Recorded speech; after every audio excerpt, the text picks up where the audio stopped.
자, 이번 시간부터는 자동차 전기에 대해서 한번 공부해 보도록 하겠습니다.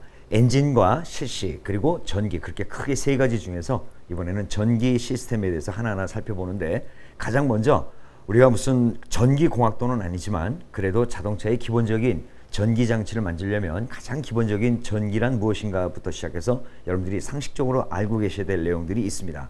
전동기라든가 배터리라든가 발전기라든가 그 외에 여러 가지 전기기구들이 있지 않습니까? 그죠? 그래서 그런 것들을 정비하거나 이해하기 위해서는 우리가 전기를 알아야 되고, 그 다음에 또 기본적으로 전자도 알아야 됩니다. 그래서 지금 첫 번째 세부적으로 이렇게 깊이는 안 들어가고요. 가볍게 제가 들어가겠습니다. 여러분들이 상식적으로 자동차 엔지니어가 그래도 기본적인 전기나 전자가 이 정도는 알아야 되겠다라는 정도까지만 제가 수업을 해드릴 거예요. 그리고 시험에 나오는 정도까지만 가겠습니다. 전기는요, 우리가 크게 분류를 하게 되면 몇 가지가 있는데, 가장 먼저 우리가 전기는 크게 나누면 정전기와 그 다음에 동전기로 나눌 수가 있어요.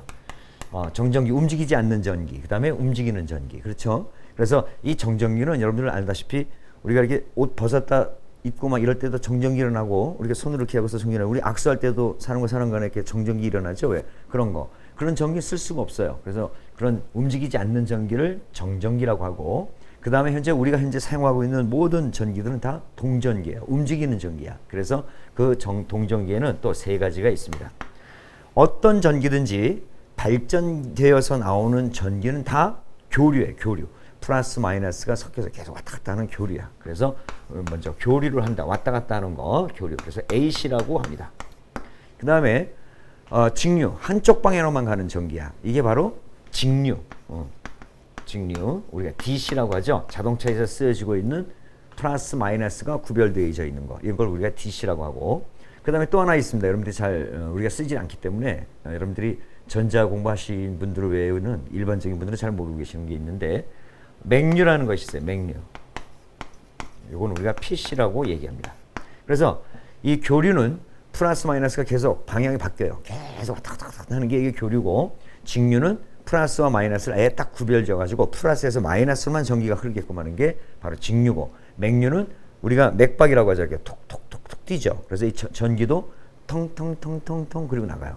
그런데 알고 보면 교류와 직류를 약간의 3V, 2V 이렇게 섞어놨을 때 나머지 차액 1V 이런 것들 아주 깊이 전자에 들어가면 우리가 맥류 배우는데, 우리 요건 좀 생략 좀 하고요. 이렇게 크게 전기는 정전기와 동전기, 그 다음에 교류, 직류, 맥류가 나와 있어요. 참고로 하나 알려드릴 게 하나 있는데, 우리가 그 에디슨 있죠. 에디슨이 발명한 전기를 발명했는데 뭘 발견했어요? 바로 이 직류를 발견한 거야. 직류. 그 다음에 교류는 누가 발견한 거야? 이것도 전기는 무조건 에디슨, 이게 아니에요. 그 직류가 에디슨이고, 이 교류는 요즘에 우리 전기자동차 세계적으로 유명한 회사 하나 있죠. 테슬라. 이 테슬라라는 사람이 바로 교류를 발견한 거야. 그래서 여러분들이 참고 좀 알고 계세요. 그래서 교류, 직류, 맥류가 있는데, 자, 발전기에서 나오는 전기를 파형으로 이렇게 보다 보면 말이죠. 여러분들이 이제 조금 이따 제가 세부적으로 하나하나 알려드리겠는데, 파형을 딱 보게 되면요, 전기는 플러스 마이너스일 때 교류가 맨 처음에 이렇게 나와있어요. 이걸 한 사이클이에요. 주기당 한 사이클이에요. 플러스 마이너스 이렇게 반반씩. 그래서 쭉 나가요. 이렇게. 그런데 여기다가 요게 교류고 선 하나에서 나오는 전기의 파형입니다. 그 다음에 직류는 여기다가 걸러주는 거야. 플러스와 마이너스를 분리시켜버려요. 그래서 정류기라고 하죠. 그래서 다이오드인데, 다이오드를 딱 걸어서 직류를 만들게 되면 이 마이너스 쪽에 있는 이 전기가 위로 이렇게 올라가요. 이렇게. 그래서 플러스와 마이너스를 딱 분리시켜 놓는 거. 그래서 플러스 쪽으로 가서 마이너스로 오게끔. 자, 요게 직류입니다. 그래서 여기서 시험이 잘 나오는 거 있죠. 뭔지 모르는데 다음의 그림은 무엇을 뜻하는가 이래가지고 시험이 잘 나와요. 어떤 그림이냐면 이렇게 나와. 그래 놓고서 이건 뭘 뜻하냐. 그러면 공부 안 하신 분들 이게 뭐야 이럴 거 아니에요. 그죠? 이게 바로 요길 얘기하는 거예요. 요거. 요런 거 없애버리고 요걸 얘기를 해놓고, 자, 조금 아까 제가 이 기능은 누가 했다고 그랬죠? 다이오드가 했다고 그랬죠? 다이오드, 즉 정류기가 정류작용을 해가지고 파형이 이렇게 나온 거예요. 그래서 이건 뭐냐면 다이오드가 정상적으로 작동을 했기 때문에 이렇게 나온 거니까 정답은 뭐야? 다이오드 정상. 여러분들 문제집이라든가 문제 풀다 보면 이런 문제 나올 겁니다. 그래서 앞으로는 파형을 이렇게 그려놓고 다음은 무엇을 쓰냐? 정답? 다이오드 정상. 요거 기억하고 계시기 바랍니다. 그 다음에 PC. PC는 뭐냐면 지금 마이너스 쪽에 있던 것을 우리가 플러스 쪽으로 올려가지고 정리를 해줬는데 이렇게 나가는 요걸 갖다가 마이너스 쪽에 있는 걸 싹 없애버려. 그럼 어떻게 나가? 전기가 틱틱틱틱틱틱 하고 나갈 거 아니에요. 그죠? 요게 맥류예요. 그래서 여러분들 크게 전기의 종류가 세 가지가 있다는 거는 기억해 두시고, 우리가 일반 가정, 그 다음에 산업 현장에서 쓰고 있는 것은 우리가 교류고, 자동차라든가, 그 다음에 우리 휴대용 같은 거, 뭐 핸드폰 뭐 이런 거 다 직류를 쓰죠. 건전지 쓰고 있는 거, 플러스 마이너스가 있는 거, 이런 것들은 바로 직류입니다. 됐죠? 요 정도까지만 하고 하나하나 하면서 또 참고적으로 제가 알려드릴 거 있으면 알려드리겠습니다. 자, 그러면서 보시는 바와 같이 전류가 흐르고 있는 자력선을 갖다가, 전류가 흐르는 이런 도체를 가지고 이 자력선을 끊어주게 되면 이와 같은 전기가 나오는데, 이와 같이 한 개의 사이클을 이루는, 한 개의 사이클로서 플러스와 마이너스 이런 식으로 딱 섞여서 나오는 거, 이게 바로 교류입니다. 그래서 시간의 흐름에 따라 크게 변하는 회전 위치에 따라 또 이렇게 변한다는 것을 우리가 그림으로 볼 수가 있습니다. 됐죠? 이런 식으로 나온다는 겁니다. 자, 그 다음에 우리 오실로스코프 기계인데요. 이게 교류는 시간에 따라서 크기와 방향이 변하는 전압, 전류가 바뀌는데, 이거 한번 볼까요? 진폭이라고 하는 것인데, 이 진폭을 쭉 움직여 보면 이렇게 변하죠. 그 다음에 주기는 이 사이클 하나하나씩 있는데, 주기를 변화시키면은 또 이것이 쭉 늘어났다가 줄어들었다는 거예요. 그래서 주기는 1사이클을 변하는데 소요되는 시간을 나타내고, 진폭은 사이클의 상하, 극점의 최대 변이까지 이동하는 거리를 진폭이라고 하는데, 이 자체가 곧 전압인 것입니다. 전압. 우리가 가정용 콘센트, 예전에 우리 110V 썼을 때 이런 콘센트 썼고 220V 쓸 때 이런 콘센트 썼죠. 그래서 그 교류가 이런 식으로 나온다. 그래서 교류의 그 파장이 그렇다는 걸 갖다가 우리가 보시는 겁니다. 자, 1초 동안 60Hz 움직이는 거. 그래서 우리 현재 국내에서는 60Hz용을 모든 가전제품이 다 60Hz를 정도로 쓰고 있어요. 자, 그 다음에 이거는 대전을 가지고 얘기하는 건데, 보세요. 유리봉에다가 헝겊을 이렇게 마찰을 시킨 다음에 보면 이렇게 달라붙는 정전기 현상이 나타나죠. 그죠? 그 다음에 이게 털가죽하고 플라스틱 빨대하고 움직여도 이런 형태로 마찰 전, 마찰할 때, 마찰 다음. 이렇게 했을 때 마이너스 전하와 그 다음에 플러스 전하, 이 양들이 변화되는 것을 우리가 볼 수가 있습니다. 그죠? 그 다음에 우리가 정전유도는 대전체에다가 도체를 갖다 대게 됐을 때 이렇게 전자의 이동들을 우리가 볼 수가 있습니다. 자, 이런 현상을 우리가 정전유도라고 하는 겁니다. 정전유도. 자, 그래서 이 전류를 보게 되면 도선, 즉 전기가 지나가는 선에다가 저 도선을 통하여 전자가 이동하는 것을 우리가 전류라고 합니다. 자유전자의 이동을 갖다가 우리가 전류라고 합니다. 그래서 이때 전류의 단위는 암페어라고 하죠. 암페어. 몇 암페어, 몇 암페어 이렇게. 전류의 단위는 암페어, 기호는 A로 씁니다. 전류의 양은 도체의 단면에서 이미 한 점을 매쳐 이동하는 전하의 양으로 나타난다. 얼마만큼 지나갈 수 있느냐, 그거 자체를 양으로 보는 거예요. 그래서 1암페어는 도체 단면에 이미 한 점을 매쳐 1쿨롱의 전하가 이동할 때의 전류값을 말한다. 이렇게 얘기하는 겁니다. 이게 전류의 3대 작용이 있습니다. 여러분들. 이거 시험에 잘 나옵니다. 전류의 3대 작용. 도체 전류가 지나가면 어떤 현상들이 나타나느냐. 첫째, 발열작용. 빛이 나요. 그래서 우리가 전구 같은 거, 전기 지나면서 이 백열전구 이런 것 다 빛이 나죠. 그래서 시가라이트라든가 예열불라고 우리 자동차 디젤에서 배우셨죠. 그 다음에 전열기, 디프로스터 또는 전구, 이런 것들이 바로 발열작용이다. 한마디로 얘기해서 열이 발생하네요. 열이. 그 다음에 화학작용, 배터리 축전기라든가 또는 전기 도금에 쓰는 화학작용. 우리가 납산 축전제 쓸 때 그 안에 전액을 뭘 써요? 묽은 황산을 쓰죠. 이렇게 해서 화학적 반응으로 인해서 전자가 움직이는 거, 화학작용도 하고. 그 다음에 도대체 전기를 집어넣으면 자장이 생겨요. 자기력. 그래서 자기작용, 전동기라든가 발전기, 각 솔레노이드 이런 것들, 모터라든가 이런 거 전기 지르면 돌아가죠. 그 자장의 힘이에요. 그래서 자기작용도 한다. 전류의 3대 작용, 발열작용, 화학작용, 자기작용. 이거 기억해 두시고요. 두 번째로 전압이라는 거 있어요. 우리가 뭐 몇 볼트 몇 볼트 이렇게 하잖아요. 그래서 단위는 우리가 V, 볼트를 쓰고요. 도체의 전류를 흐르게 하는 전기적인 압력, 세기. 이 전류를 얼마만큼 세게 넣어주느냐 이거야. 그래서 이 전압이 높으면 높을수록에 굉장히 센 전압일수록에 우리가 느꼈을 때 충격도 굉장히 크겠죠. 그래서 굉장히 조심해야 되는 거야. 그래서 예전에는 우리 국내에서도 모든 가전제품 100볼트였는데 요새는 다 220이죠. 그래서 예전에 100볼트도 그래도 어느 정도 만들만 했어요. 아 뜨거, 아니면 아 깜짝이야 뭐 이랬는데 요새는 220볼트 딱 되면은 자칫 잘못하면 이 근육이 굳어버리고 하는 경우가 있기 때문에 상당히 조심해야 됩니다. 우리 자동차 몇 볼트죠? 12볼트입니다. 만지면 큰일 나죠? 아니에요. 못 느껴요. 여러분들 건전지 12볼트 프레시 같은 데 들어가는 거 9볼트 막 이러죠. 그거 만지다 전기 와요? 안 오죠. 인체가 거의 느끼질 못해. 그러나 점점 세지면 어떻게 돼? 굉장히 그 충격을 많이 받는단 말이에요. 그래서 배터리에서 플러스 마이너스를 케이블로 연결한 다음에 서로 맞대면은 소리도 나면서 막 쇠가 녹아요. 녹아. 그 전류 때문에 그런 거예요. 전류. 그러나 전압 자체는 만지면은 전기는 안 와요. 전기 못 느껴 우리가 세지 않기 때문에 그런 정도. 그래서 1볼트란 2오hm 이제 저항인데 1오hm 도체에 1A 전류를 흐르게 할 수 있는 정기적인 압력을 우리는 1볼트라고 하는 겁니다. 그 다음에 전류는 전압차가 클수록 많이 흐릅니다. 전압차가 클수록. 전압 이 차가 뭐냐면 큰 비커에다가 물을 많이 채워놓고 그다음 빈 비커를 밑에다 이렇게 놨어. 그때 수도꼭지 딱 들어서 물이 쫙 흘러 들어가면 그 양 자체가 전류인데 그 전류 그걸 전위차라고 그래요. 전위차. 큰 전기가 낮은 전기 쪽으로 옮겨지는 거 이런 것들 갖다가 우리는 전압차라고 이야기를 합니다. 그 다음에 저항은 전류가 지나가려고 할 때 그걸 지나가지 못하게 막는 거를 갖다가 우리는 저항이라고 그래요. 그래서 전류가 물질 속으로 흐를 때 그 흐름을 방해하는 것을 우리는 저항이라고 한다. 단위는 오음이라고 하죠. 기호는 이렇게 표기합니다. 그래서 1오음이란 도체에 1A의 전류를 흐르게 할 때 1V의 전압을 필요로 하는 도체의 저항을 우리는 1오음이라고 얘기를 합니다. 물질의 고유 저항이 있습니다. 어떤 물질이든지 자기가 가지고 있는 저항이 있어. 예를 들어서 이런 거 지우개 같은 거 전기 안 통하죠. 얘도 저항이에요. 엄청난 저항이죠. 전기가 통하지 못하는 거. 그 다음에 저항이 거의 없는 거 뭐예요? 그래서 전선은 우리가 뭐로 쓰고 있죠? 구리로 쓰고 있죠. 그래서 구리는 값도 싸지만 뭐 다른 철에 비해서는 비싸지만 가장 전기를 잘 통하고 저항이 전혀 없는 거 그게 뭐야? 바로 백금입니다.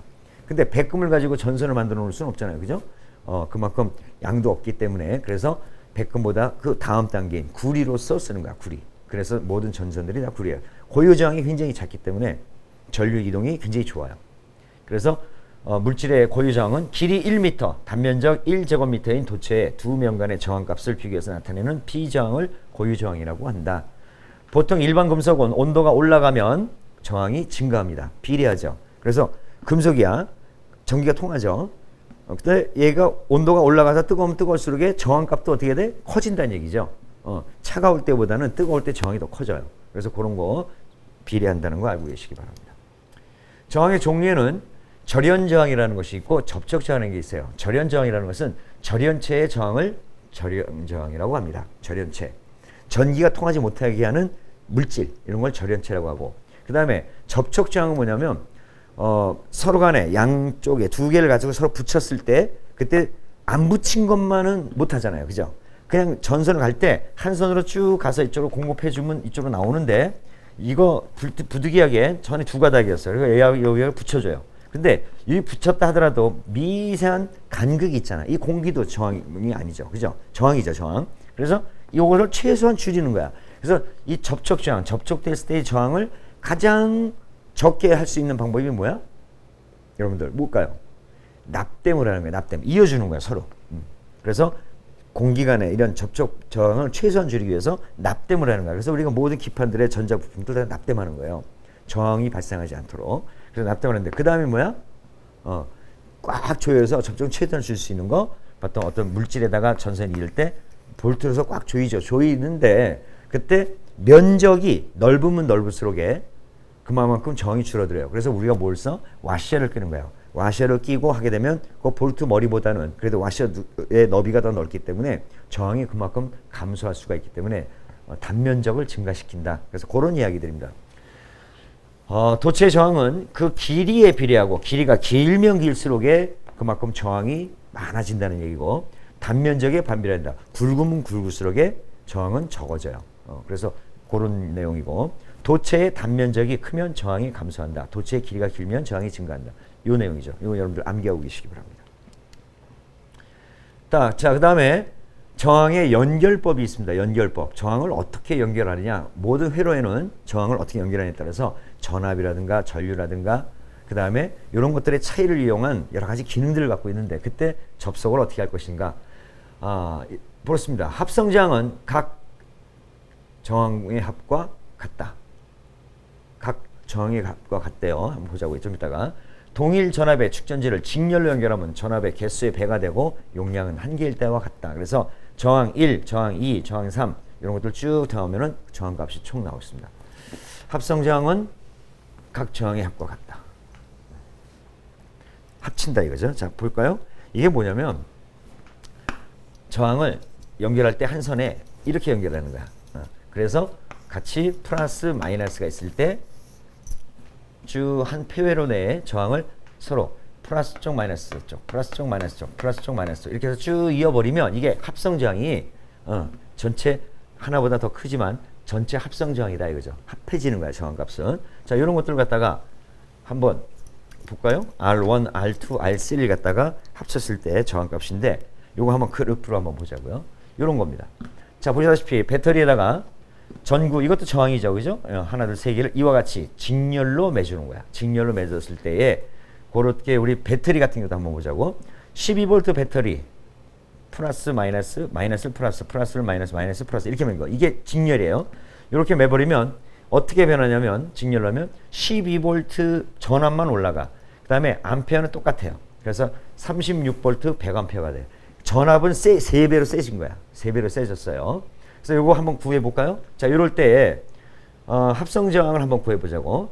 저쪽에 전구들이 아직 몰라. 그래서 내가 15ohm이라고 했어요. 15ohm, 15ohm, 15ohm. 그럼 합성 저항이 얼마야? 합성 저항은 다 값친 거다 그랬죠. 35ohm이 나오잖아. 그죠? 이때 전류는 얼마냐? 이때 전류를 이게 저항이 지금 35ohm인데 35ohm이고 우리가 배터리에서 12V라고 가정을 해보자고. 그러면 12V를 I는 R분의 2니까 35ohm 나눠주면 0.4A가 나옵니다. 다음에 A와 B 지점의 전압은 어떻게 하냐? 요걸 갖다가 저 15ohm 양쪽에 저기 걸리는 게 아까 0.4A가 나왔으니까 전류가 0.4A가 지나갈 때 이렇게 그림이 나옵니다. 됐죠? 그 다음에 B 지점 통과 전압 구하기 나오고 CD 지점, D 지점, EF 지점, F 지점 이런 방식으로 쭉 해서 계산을 하게 되면 재밌어요. 회로나는 게 나 정말 관심이 없었는데 이런 식으로 해보니까 되게 재밌네. 그죠? 그래서 각 부분마다 흐르는 전류와 저항의 변화에 따라서 이런 것을 이용해서 우리가 지금 쓰고 있는 모든 전기 제품들의 작동을 이루어내는 것입니다. 됐죠? 이건 여러분들 한번 살펴보시기 바랍니다. 자, 그 다음에 병렬 접속이 있습니다. 이 병렬 접속은 합성 저항 구하는 공식이 이런데 병렬은 아까 이렇게 한 줄에다 쭉 이었죠. 그게 아니고 나가는 거야. 세 개를 분리를 해 이렇게. 그래서 여기다 저항 붙이고 저항 붙여가지고 이렇게 가는 거. 아까하고 틀리죠. 그죠? 이렇게 되면은 전류를 이용할 때 쓰는 방식인데 각 저항 역수의 합의 역수와 같다. 합친 것보다 작다. 이거 합성 저항은 얘 하나보다 더 작아요. 이렇게 합성을 해놓으면은.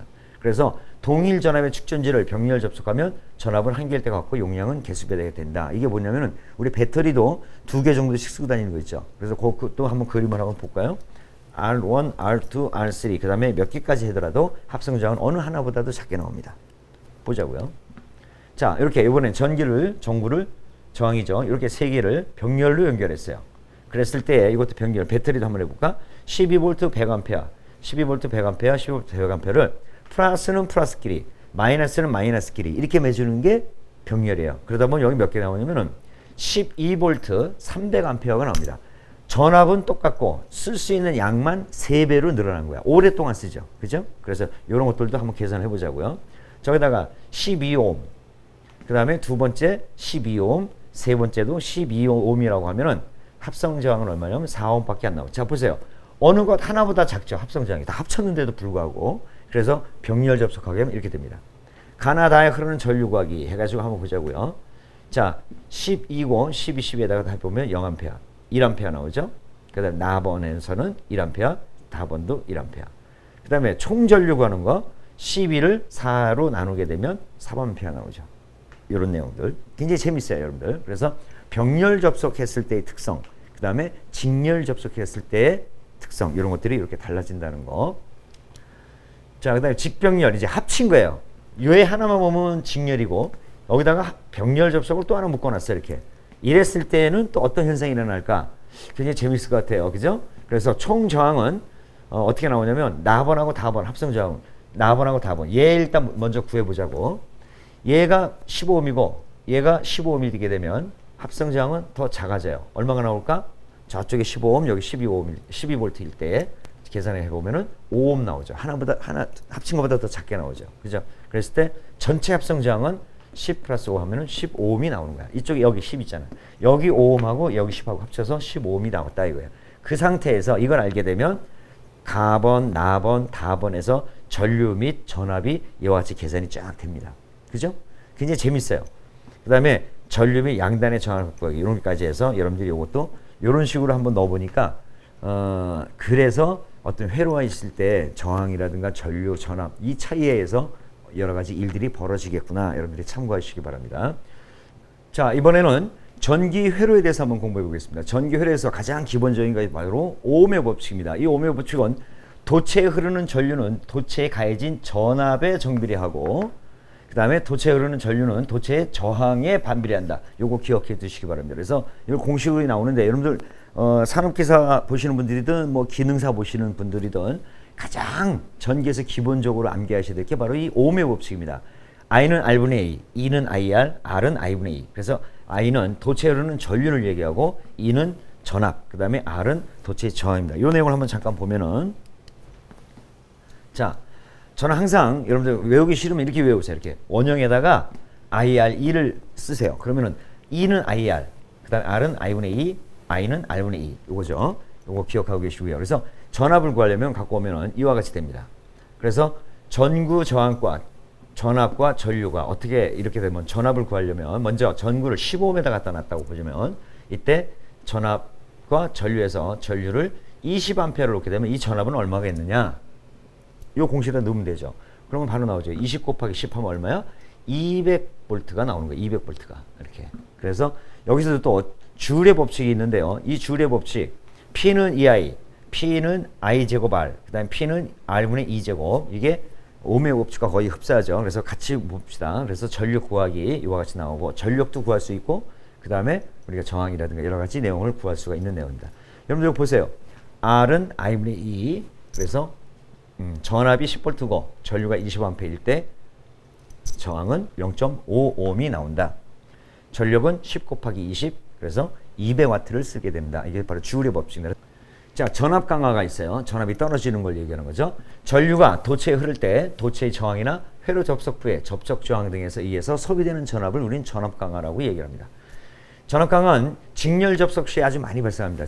직렬 접속할 때 전압이 많이 떨어져요. 그러니까 그게 뭐냐면 저항을 많이 달아놓으면은 그만큼 전압도 많이 떨어진다는 얘기예요. 가면서 계속 힘이 약해지는 거야. 전압 강화는 축전지 단자라든가 스위치 또는 배선, 접속부 등에서 발생한다. 그래서 배터리도 단자를 연결할 때 확실하게 우리가 접촉 저항을 줄이기 위해서 단자 접속을 확실하게 해줘야 되고 그다음 스위치 부분에서도 그 접촉 저항으로 인해서 전압이 조금씩 떨어져요. 이런 것들 한번 확인해 보시고 각 전장품의 성능을 유지하기 위해서 배선의 길이와 굵기가 알맞은 것을 사용해야 된다. 전선이 굵으면 굵을수록에 짧으면 짧을수록에 많은 전기를 공급할 수 있고 저항이 적으니까 아까 우리 저항 도체 배우면서 우리가 저항 보셨죠? 거기서 나오는 그런 내용들의 특성들이기 때문에 배선의 길이와 굵기를 사용 용도에 맞게끔 알맞은 전선의 굵기와 길이를 사용해야 된다. 그런 내용입니다. 자, 그 다음에 키리호프 법칙이 나오는데 이 키리호프 법칙이 두 가지가 있는데요. 요거 시험에 아주 잘 나옵니다.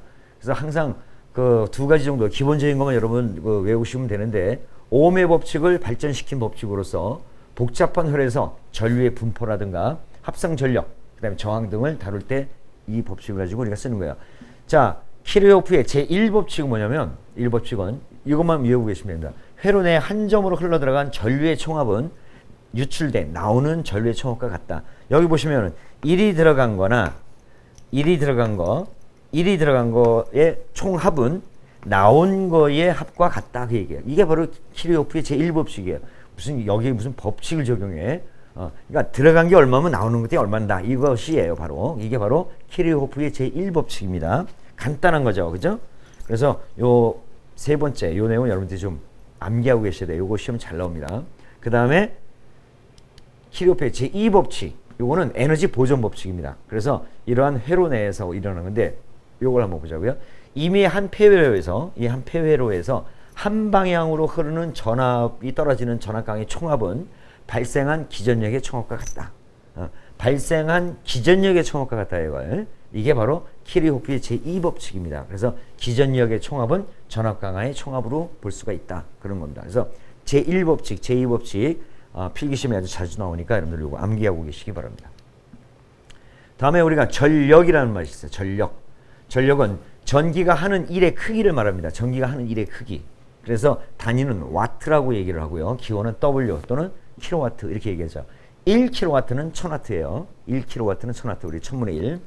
그다음에 이거를 어떻게 표기하면 P는 EI, P는 I 제곱 R, P는 또 R분의 E 제곱 이렇게 해서 우리가 볼 수가 있습니다. 전력.